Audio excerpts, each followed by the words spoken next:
chantier.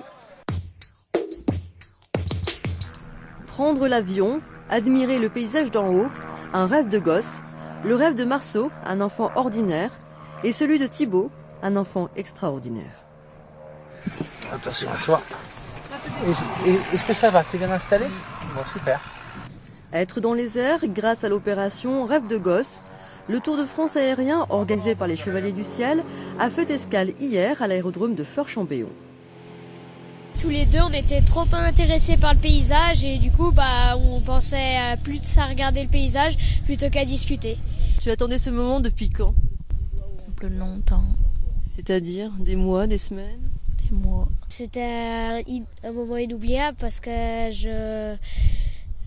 c'est pas pareil que dans la voiture, on voit de plus haut et on voit beaucoup. Qu'est-ce que tu as vu par exemple? J'ai vu ma maison de loin.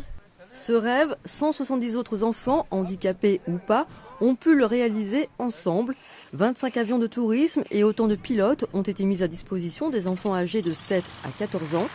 Au-delà du plaisir, l'objectif est aussi de lutter contre l'intolérance. L'idée, c'est le partage. Le message, c'est simplement de faire accepter, reconnaître la différence. C'est beaucoup plus facile de le faire lorsqu'on a affaire à des enfants, à l'âge de rire et de sourire, et au milieu des rires et des sourires, plutôt que de le faire et d'attendre qu'ils aient 25 ans. Les pilotes et les autres bénévoles poursuivent leur Tour de France. Ce soir, ils seront à Aix-en-Provence et demain à Pau. Là encore, ce seront au total plus de 300 enfants qui vont réaliser eux aussi leur rêve de gosse.